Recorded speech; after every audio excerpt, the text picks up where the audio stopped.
எனிகாஸ்ட் ஐபிய இந்த வீடியோல அண்டர்ஸ்டாண்ட் பண்ணிக்கலாம். ஸோ இதில 2 இது இருக்கு. யூனிகாஸ்ட், எனிகாஸ்ட். யூனிகாஸ்ட்னா என்ன? யூனிகாஸ்ட்டுக்கும், எனிகாஸ்ட்டுக்கும் உள்ள வித்தியாசத்த என்னோட ப்ராட்காஸ்ட் சேனல்ல போஸ்ட் பண்ணேன். போய் செக் அவுட் பண்ணி பாருங்க. அதில ஒவ்வொரு டிஃப்ரென்ஸும் அதில இருக்கு.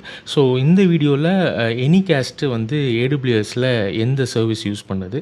அதை யூஸ் பண்றோம் எனிகாஸ்ட் ஐபிய அப்படிங்கிறத அந்த சர்வீஸ்ல யூஸ் பண்றோங்கிறத பார்ப்போம். ஸோ முதல்ல வந்து என்னன்னா வந்து ஜென்ரலா யூனிகாஸ்ட்ல என்ன பண்ணுவோம்னா, ஒரு ஐபி அட்ரஸ வந்து ஒரு டிவைஸ்க்கு நம்ம அசைன் பண்ணுவோம்.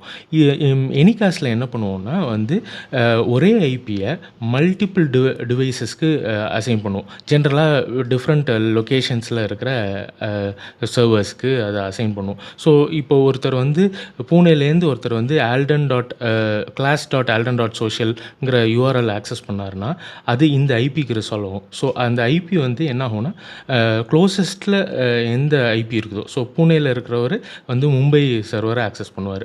அதே மாரி பெங்களூர்லேருந்து யாராவது ஆக்சஸ் பண்ணாங்கன்னா, க்ளோசஸ்ட் சர்வர் வந்து சென்னையில ஆக்சஸ் பண்ணுவாரு. ஸோ இதனால வந்து ஃபாஸ்டர் ரூட்ஸ் எடுக்கும், வந்து லேட்டன்சி கம்மியாகும். உங்க அப்ளிகேஷன் வந்து ஃபாஸ்ட்டரா இருக்கும். இத வந்து நம்ம ஏடபிள்யூஎஸ் குளோபல் ஆக்ஸலரேட்டர்ல இத யூஸ் பண்ணுவோம்.